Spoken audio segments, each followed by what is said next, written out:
하나님께서 오늘 우리에게 주시는 말씀은 사도행전 11장 17절에서 21절까지의 말씀입니다. 그런즉 하나님이 우리가 주 예수 그리스도를 믿을 때에 주신 것과 같은 선물을 그들에게도 주셨으니 내가 누구이기에 하나님을 능히 맡겠느냐 하더라. 그들이 이 말을 듣고 잠잠하여 하나님께 영광을 돌려 이르되 그러면 하나님께서 이방인에게도 생명 얻는 기회를 주셨도다 하니라. 그때 스데반의 일로 일어난 환란으로 말미암아 흩어진 자들이 베니게와 구브로와 안디옥까지 이르러 유대인에게만 말씀을 전하는데 그 중에 구브로와 구레네 몇 사람이 안디옥에 이르러 헬라인에게도 말하여 주 예수를 전파하니 주의 손이 그들과 함께 하심에 수많은 사람들이 믿고 주께 돌아오더라. 아멘. 오늘 함께 나눌 말씀의 제목은 순종 더하기 순종은 하나님의 크신 역사입니다. 여러분, 우리의 삶에서 우리가 알고 있는데 행하지 않음으로 어려움을 겪게 되는 경우도 보게 되고요. 또 아는 것을 행해서 큰 유익 또 좋은 결과를 얻게 되는 것을 보게 됩니다. 가장 대표적인 예가 아마 화재와 관련된 것이 아닐까 싶어요. 불이 나는 것을 처음 봤어요. 그때 빨리 본 내가 먼저 119로 전화를 하면은 불이 더 크게 일어나지 않고 잘 또 진압이 될 수가 있겠죠. 그래서 사람들의 생명과 또 재산을 지킬 수가 있을 것입니다. 그런데 불이 나는 걸 봤음에도 불구하고 전화하지 않고 누군가가 하겠지 이러고 넘어간다면 그 불은 걷잡을 수 없이 더 커져서 수많은 사람들의 생명과 재산을 또 잃게 될지도 모르는 것입니다. 여러분, 하나님의 역사도 비슷한 것 같습니다. 하나님은 전능하신 분이시지만 그 전능하신 하나님께서는요, 우리에게 말씀하시고 우리가 그 하나님의 말씀에 순종하는 것을 통해서 일하십니다. 노아가 방주를 지을 때도 그랬고요, 아브라함이 고향인 갈대아 우르를 떠났을 때도 그랬고, 모세가 하나님의 부르심을 받고 지팡이를 들었을 때도 마찬가지입니다. 그들의 순종을 통해서 하나님께서 역사하셨던 것이죠. 여러분, 오늘 본문 말씀인 사도행전 11장에도 동일한 내용이 나옵니다.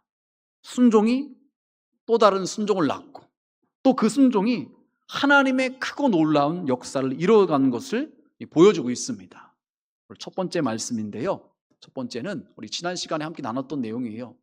베드로의 순종이 고넬료 가정에 성령의 역사를 가져왔다는 거죠. 여러분, 본문 말씀은 11장이지만 이 베드로와 관련된 얘기는 이제 10장에 나왔었는데, 교회 역사에서 여러분 10장의 내용은 굉장히 중요합니다. 왜 그러냐면요, 당시 유대인들은 이방인들과 식사를 하지 않았어요. 집에 들어오는 것조차 부정하게 여겼어요. 쉽게 말하면 이거예요. 우리 한국 사람이 아닌 다른 사람들과 함께 만나고 식사하고 다른 사람의 집에 들어가는 것을 부정하게 여겼다는 거예요. 유대인들은 그런 생각과 문화 가운데 살아갔어요. 그런데 베드로도 어릴 적부터 그렇게 자라고 교육받고 살아왔는데, 하나님께서 요바에서 기도하고 있었던 베드로에게 환상을 보여주시는 거예요. 갑자기 하늘에서 이 그릇이 내려오는데 보자기에 쌓여서 내려옵니다. 거기에 보니까는 네 발 가진 짐승, 기는 거, 나는 거, 여러 가지 짐승들이 있는데, 베드로가 봤더니 그것은 부정한 것이에요. 가까이 하면 안 되는 거예요. 먹으면 안 되는 거예요. 그런데 음성이 들려오기를, 베드로야, 잡아먹으라, 이런 음성이 들려오는 거예요. 그래서 베드로가, 저는 지금껏 이 부정한 것들을 먹은 적이 없습니다. 그런데 3번이나 또 먹으라고 그러는 거예요. 그러자 자기는 안 먹는다고 그래요. 그랬더니 하나님께서 하신 말씀이, 내가 깨끗하게 한 것을 네가 속되거나 더럽다고 하지 말아라, 이런 환상이 보여진 거예요. 음성이 들린 것입니다. 베드로가 이게 뭐지? 의아해하고 있을 때 마침 고넬료가 보냈던 사람들이 집 앞에 와서 문을 두드립니다. 여기 혹시 베드로라는 사람이 있는가요? 우리가 모시러 왔다고. 그래서 베드로가 이 사람들이 왜 나를 가자고 그러는가? 이 사람들이 이방인인데, 이들과 함께하면 안 되는데, 그때 성령께서 말씀하시기를 의심하지 말고 함께 가라. 그래서 베드로가 하나님 말씀에 순종해서 그들과 함께 갔다는 것이에요. 여러분, 베드로가 봤던 환상은요, 단순히 음식에 관한 이야기가 아니었죠. 하나님께서 이방인도 구원하시겠다는 것을 보여주시는 내용이었던 것입니다. 베드로, 그들과 함께 가는 것이 쉽지가 않았어요. 그 당시 문화로서 욕을 먹고 안 좋은 말을 들을 수 있어요. 그렇지만 자신의 생각, 편견, 전통 다 내려놓고서 하나님 말씀에 순종해서 갔습니다. 그런데 결국 이것을 알게 된 그 유대인들이, 예루살렘 성도들이 손깍질하는 거예요. 너 어떻게 할례도 안 받은 저 이방인들과 함께 할 수 있어? 왜 그 집에 들어가서 함께 식사를 해? 그러자 베드로가 설명을 합니다. 내가 기도하는데 환상을 봤어. 나만 그런 것이 아니라 고넬료도 환상 중에 나를 불러서 말씀을 들으라고 그랬어. 그래서 가서 나는 말씀을 전한 거야. 그래서 베드로가 이런 말을 합니다. 내가 누구이기에 하나님을 능히 맡겠느냐? 하나님께서 분명히 말씀하셨고 하나님께서 행하시니까 나는 순종하는 것뿐이야. 베드로가 여러분 이렇게 말을 했어요. 여러분, 그랬더니 놀라운 일이 일어났습니다. 말씀을 듣는 고넬료와 함께 있던 사람들 가운데 성령이 임하십니다. 그래서 방언도 하고 하나님을 찬양하게 되는 것입니다. 마치 오순절날 마가의 다락방에 임하셨던 성령의 역사가 그들 가운데도 일어나는 것입니다. 여러분, 이 말씀을 통해서 우리는 무엇을 보게 되냐면요, 베드로, 쉽지 않은 결정이었지만, 선택이었지만 하나님의 말씀에 순종했을 때 그의 순종을 통해서 고넬료 가정 가운데 성령이 임하셨고 그들이 구원받고 더 나아가서 그 은혜가 이방인들에까지 퍼져나가서 이방 선교의 문이 열리게 되었던 것입니다. 여러분, 우린 요즘 대부분 이 열쇠를 사용하는 경우가 많이 없죠. 예전에는 다 열쇠로 문을 따고 들어갔지만 요즘은 도어락을 사용해서 이 비밀번호를 누른다든지 이렇게 대고서 들어가는 경우가 대부분이잖아요. 여러분, 닫힌 문을 열기 위해서는요, 열쇠가 있었어야 돼요. 마찬가지로 순종은요, 하나님 나라의 열쇠와 같다는 것이에요. 하나님께서 우리를 위한 은혜와 복을 준비해 놓으셨어요. 그것이 나의 것으로 하나님께서 주시려고 예배해 놓으셨어요. 하지만 그것이 문이 열려지고 나에게 도착하기 위해서는요, 순종이라는 열쇠로 열어야 된다는 것입니다. 하나님께서는 우리의 순종을 통해서 하나님 나라의 역사를 이루시는 것입니다. 오늘 말씀에 나오는 베드로, 쉽지 않았지만 그가 순종했을 때 고넬료 가정에 구원의 문이 열렸던 것이고 더 나아가서 이방 선교의 문이 열렸던 것입니다. 여러분, 우리도 마찬가지예요. 우리의 작은 순종이 우리의 가정을 변화시킬 수가 있는 것이고 교회를, 또 다음 세대를 변화시키는 하나님의 역사의 시작이 될 수가 있는 것입니다. 여러분, 혹시라도 여러분 중에 하나님께서 오래전부터 여러분의 마음에 주시는 어떤 말씀이 있으신 분 안 계신가요? 용서에 대해서 미루지 말고 용서하라, 용서하라. 혹시 그런 말씀을 하나님께서 주신 분 안 계신가요? 전도에 대해서 누군가를 자꾸 생각나게 하시면서 너 전도해야 된다, 그렇게 말씀하시는데 혹시 망설이고만 있으신 분은 안 계신가요? 또한 교회 사역, 봉사와 관련돼서 내가 너에게 이렇게 건강 주고 시간도 주고 재능도 줬으니까 너 주의 일에 봉사해야 되지 않겠니? 이런 마음을 계속 주셨던 분은 안 계신가요? 여러분, 순종이라는 것은요, 모든 것을 다 이해한 다음에 하는 것이 아니라 이해가 되지 않을지라도 하나님을 신뢰하기 때문에 하는 것인 줄 여러분 믿으시길 바랍니다. 오늘 말씀에 나온 베드로가 이해되지 않았지만 하나님을 신뢰하는 마음에 하나님의 말씀에 순종했더니 그를 통해서 고넬료 가정이 구원받고 이방 선교의 문이 열렸던 것입니다. 여러분, 오늘 두 번째 말씀은요, 베드로와 같이 이름이 정확하게 기록되지 않은 이름 없는 성도들의 순종에 관한 이야기입니다. 이들의 순종을 통해서 안디옥에 부흥이 일어났어요. 여러분, 우리가 앞에서 말씀을 나눴던 이야기 중에 스데반 이야기를 함께 나눴죠. 스데반 집사가 복음을 전하다가 돌에 맞아 죽었어요. 그러다 보니까는 교회는 큰 어려움을 당했고 교회에 다니고 있던 성도들이 다 뿔뿔이 흩어졌어요. 그냥 교회만 안 나오는 것이 아니라 다른 동네로, 다른 나라로 피신을 갈 수밖에 없는 그런 지경에 이르렀어요.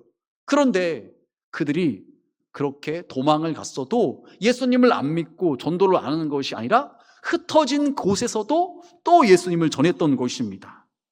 여러분, 교회가 핍박을 당하고 흩어졌을 때 사람들은 이제 끝났다, 이제 실패했구나, 여기까지구나, 그렇게 생각했을지 몰랐어요. 하지만 하나님은 그것을 통해서 또 다른 선교의 출발을 하게 하셨던 것입니다. 그 전에는요, 예루살렘 안에만 복음이 머물러 있었던 것이에요. 하지만 이 핍박과 어려움을 통해서 복음이 예루살렘 밖으로까지 퍼져갈수록 하나님께서 역사하셨던 것이죠. 여러분, 사람들은 고난 앞에서 고난만 생각해요. 아이고 힘들네, 아이고 죽겠네. 그런데 하나님께서는요, 그것을 통해서 또 다른 구원의 역사를 이루어 가시는 것입니다. 여러분, 오늘 말씀에 나온 흩어진 성도들 대부분이 유대인들에게만 복음을 전했어요. 그 당시 상황으로서는 자연스러운 일이죠. 베드로도 그렇게 막 어떻게 할 바를 몰라서 고민했었으니까 일반 성도들은 당연히 그랬겠죠. 예수님을 믿으라고 전도를 할 때도 이방인들에게는 쉽게 전도를 하지 못했고 동족인 유대인들에게만 전도를 했어요. 여러분, 그런데 오늘 말씀해 보니까 그럼에도 불구하고 소수의 몇 사람이 이방인인 헬라인들에게 전도한 이야기가 나옵니다. 우리 20절 말씀 함께 봉독하시겠습니다. 그 중에 구브로와 구레네 몇 사람이 안디옥에 이르러 헬라인에게도 말하여 주 예수를 전파하니. 아멘. 여러분, 소수의 몇 사람이지만 이들이 안디옥에서 이방인인 헬라 사람들에게 예수님을 전했습니다. 여러분, 이것으로 말미암아 어떤 일이 일어나느냐? 많은 사람들이 예수님을 믿고 구원받게 되었다는 것이죠. 여러분, 이들도 분명 쉽지 않은 선택이었을 것이요. 괜히 또 이방인들에게 복음을 전했다가 무시당하는 거 아니야? 이방인들과 또 교제한다고 우리 유대인들이 막 우리를 핍박하는 거 아니야? 이런 걱정, 염려도 들었을지도 몰라요. 하지만 하나님의 감동하심에 순종해서 소수의 몇 사람이지만 그들이 헬라인에게 복음을 전했을 때 그들 가운데 하나님의 놀라운 구원의 역사가 일어났다는 거죠. 여러분, 그래서 21절 말씀에 보니까 이렇게 말을 합니다. 함께 봉독하시겠습니다. 주의 손이 그들과 함께 하심에 수많은 사람들이 믿고 주께 돌아오더라. 아멘. 하나님께서는요, 순종하는 그들과 함께 하셔서, 표현이 이렇게 나와 있죠. 주의 손이 그들과 함께 하시네. 주님께서 그들을 도와주셔서 소수의 사람이 전도했지만 수많은 사람들이 믿고 주님께로 돌아왔다는 것입니다. 여러분, 이것이 바로 순종하는 사람들 가운데 일어나는 하나님의 역사인 것이죠. 여러분, 사람이 아무리 좋은 계획을 세운다 할지라도요, 하나님의 손길이 함께하지 않으면요, 좋은 열매를 맺을 수가 없는 거예요. 하지만 반대로 우리가 좀 능력이 부족하도 경험도 부족하다 할지라도요, 주님의 손이 함께 하시면 우리를 통해서 하나님의 놀라운 역사가 일어나는 줄 여러분 믿으시길 바랍니다. 안디옥에 바로 그런 일이 일어났던 거예요. 이름도 거론되지 않은 무명의 성도 몇 명이 복음을 전했더니 그들로 인해서 안디옥 교회 믿는 자들이 많이 세워지고 결국 안디옥 교회가 이방 선교의 전초 기지와 같은 그런 역할을 감당하는 교회가 되었던 것입니다. 여러분, 우리는 종종 이렇게 생각하지요. 내가 한다고 뭐가 달라지겠어? 나 한 사람 때문에 무슨 변화가 있겠어? 여러분, 그런데 그게 아니라는 거죠. 안디옥에서 소수의 몇 사람이 헬라인들에게 전도했더니 그들이 예수님을 믿고 더 많은 사람들이 예수님을 믿게 되었고 그들을 통하여서 하나님의 놀라운 선교의 역사가 있게 되었다는 것입니다. 여러분, 교회도 그렇고요, 가정도 그렇고요, 다음 세대의 변화도 마찬가지입니다. 우리가 하나님의 감동하심에 말씀하심에 순종할 때 우리를 통해서 우리의 교회나 가정이나 다음 세대들이 변화될 수가 있는 것이에요. 구체적으로 말한다면요, 교회학교 교사의 한 사람의 헌신, 새벽 기도를 포기하지 않는 한 사람의 기도, 직장에서 복음을 전하는 그 한 사람의 용기, 가정에서 먼저 용서를 실천한 한 사람의 결단, 이런 작은 순종들을 통해서 하나님께서는 우리가 있는 곳을 변화시키고 하나님의 역사를 이루어 가시는 것입니다. 바로 이 예배에 오신 중앙의 모든 성도님들은 하나님께서 여러분에게 말씀하시고 감동하실 때 아멘하고 순종하여서 여러분을 통해서 하나님의 역사를 이루실 수 있길 주님의 이름으로 축복합니다. 그럼 마지막으로 이 바나바와 사울의 순종에 대한 이야기인데요, 이들의 순종이 교회를 세우고 세상을 변화시켰습니다. 여러분, 몇 사람의 전도로 인해서 안디옥 교회에 부흥이 일어났어요. 그러자 그 소식을 들은 모교회라고 말할 수 있는 예루살렘 교회가 그냥 있지 않고 그들을 도와야 되겠다, 그들을 좀 말씀으로 잘 양육해야 되겠다, 그래서 바나바라는 사람을 파송합니다. 그래서 바나바가 그곳에 가서 열심히 또 복음을 전해서 더 교회가 부흥하게 됩니다. 그럼 바나바의 입장에서 예루살렘에 머물러 있지 않고 안디옥으로 간다는 것이, 또 이방인들에게 말씀을 전하고 가르친다는 것이 쉽지는 않은 일이었을지도 몰라요. 하지만 말씀에, 하나님의 부르심에 순종해서 안디옥에 갔더니 그를 통해서 수많은 사람들이 예수님을 믿게 되었다는 거죠. 그래서 나중에는요, 바나바 혼자서 감당할 수 없을 정도로 사람들이 많아지니까는 바나바가 어떻게 하냐, 길르기아 다소라는 곳에 가서 사울을 데리고 와서 사울과 함께 사역을 하게 됩니다. 여러분, 이제 말씀과 관련돼서 우리가 이제 사울에 대한, 사도 바울에 대한 이야기를 들었는데 사진을 좀 보여주시면요, 여러분, 사도 바울이 원래는 예수 믿는 사람을 핍박하는 사람이었잖아요. 잡아다가 매질하고 감옥에 가두고 죽이는 일에 앞장섰던 사람이잖아요. 그런 그가 이 다메섹으로 가는 길에 부활하신 예수님을 만남으로 180도로 바뀌어져서 이제는 예수님을 전하는 사람이 됩니다. 근데 여러분, 이 사도 바울이 그때 즉각적으로 사역을 계속해서 왕성하게 일어났던 것이 아니라 말씀에 보니까요, 이 아라비아라는 곳으로 와서 3년 정도 시간을 보내고 그러고 나서 다시 다메섹과 예루살렘과 가이사를 거쳐서 본인의 고향인 길르기아 다소라는 위쪽에 가서 머물고 있었어요. 그 시간이 한 7, 8년 정도 됩니다. 그래서 도합 아라비아에서 한 3년, 다소에서 한 7, 8년. 그래서 학자들마다 좀 다르지만 약 10년 전후의 시간을 본격적으로 사역하기 전에 보내고 있었어요. 아마도 그 시간, 준비되어지는 시간이었겠죠. 그러고 있는 그를 바나바가 부른 거예요. 사울, 나와 함께 안디옥 가서 함께 주님의 일을 합시다. 우리 함께 이 이방인들을 믿음의 사람으로 만드십시다. 그래서 거기에 믿음으로 반응해서 순종해서 함께 그 일을 감당하게 되었던 것이죠. 여러분, 그러자 어떤 일이 일어나냐면요, 26절 말씀에 이렇게 말을 합니다. 함께 봉독하시겠습니다. 만남에 안디옥에 데리고 와서 둘이 교회에 1년간 모여 있어 큰 무리를 가르쳤고 제자들이 안디옥에서 비로소 그리스도인이라 일컬음을 받게 되었더라. 아멘.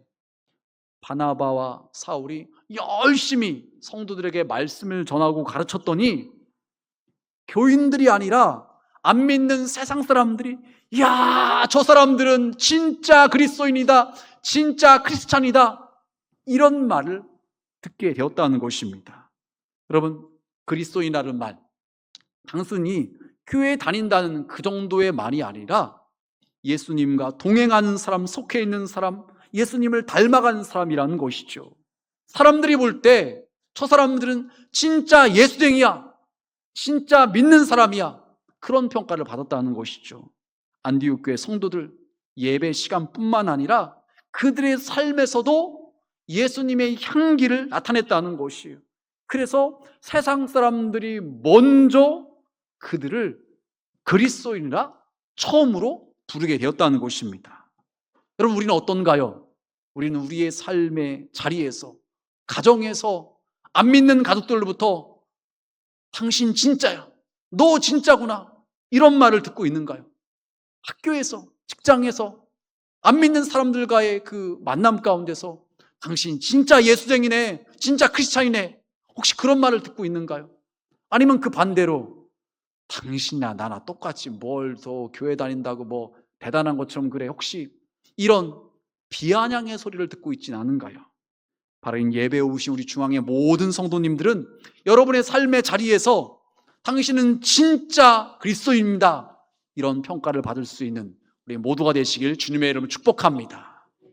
그럼 우리는 앞에서 이 세 부류의 사람을 봤어요. 베드로의 순종, 그 다음에 이름도 없는 무명의 몇 명의 성도들의 순종, 그리고 바나바와 또 사울의 순종. 근데 여러분, 이런 이들의 순종이 어떠한 또 열매를 맺게 되냐면요, 이 말씀을 계속 보다 보니까 그때에 큰 흉년이 들어서 예루살렘 교회 성도들이 너무나 막 힘든 상황 가운데 있었어요. 막 먹고 살기가 너무 어려워진 상황 가운데 있었어요. 그때 이 안디옥 교회 성도들이 그 이야기를 듣고서 우리가 가만히 있으면 안 되지. 우리에게 그들이 복음을 전해줬고 바나바를 파송해줬고 사울도 우리를 위해서 이렇게 함께 헌신하고 있는데 우리가 모교인 그들의 어려움을 그냥 넘어가면 안 되지. 그래서 차원에서 구제 헌금을 모아서 그 헌금을 예루살렘에 보냅니다. 여러분, 예루살렘 교회 성도들 입장에서 안디옥 교회 성도들이 그렇게 할 줄은 상상도 못했죠. 그들은 우리가 도와줘야 되는 사람, 우리가 양육해줘야 되는 사람, 그런 사람으로만 생각했지 그들이 역으로 도움을 줄 줄은 저는 생각지 못했던 것입니다. 여러분, 이것이 가능하게 되었던 것은요, 바로 앞서 말씀드렸던 그들의 순종으로 인해서 가능하게 되었던 것입니다. 복음을 전수받은 이들이 이제는 복음을 전하고 사랑을 흘려보내는 공동체가 되었던 것입니다. 여러분, 순종이라는 것은요, 나만 변화시키는 것이 아니라 공동체를 세우고 다른 사람을 살리는 열매를 맺게 하는 것입니다. 그런 말씀을 정리하겠습니다. 그럼 우리는 이 사도행전 11장 말씀을 통해서 하나님의 역사가 어떻게 이루어지는지를 보게 됩니다. 베드로의 순종, 또 이름 없는 몇 명의 소수의 성도들의 순종, 그다음에 바나바와 사울의 순종, 그들의 순종이 이어졌을 때, 모아졌을 때 하나님의 크신 역사가 나타났다는 거죠. 여러분, 우리도 마찬가지입니다. 하나님께서 오늘 우리에게 무엇을 말씀하고 계신가요? 우리에게 계속해서 원하시는 것이 무엇인가요? 그것이 전도인가요? 아니면 용서인가요? 아니면 헌신과 봉사인가요? 아니면 기도인가요? 여러분, 순종은요, 내일로 미루는 것이 아니라 오늘 하는 것이에요. 내가 다 이해가 된다고 하는 것이 아니라 이해가 안 된다 할지라도 하나님을 신뢰하기 때문에 순종하는 것입니다. 우리가 그렇게 할 때 우리의 작은 그 순종을 통해서 하나님의 놀라운 역사가 우리 가운데 일어나는 것입니다. 바로 이 예배에 오신 우리 중앙의 모든 성도님들은 하나님께서 여러분에게 말씀하실 때, 감동하실 때 외면하고 뿌리치는 것이 아니라 아멘 하고 순종하는 가운데 그 순종들이 모아져서 하나님의 크신 역사를 경험할 수 있는 우리 모두가 되시길 주님의 이름으로 축복합니다.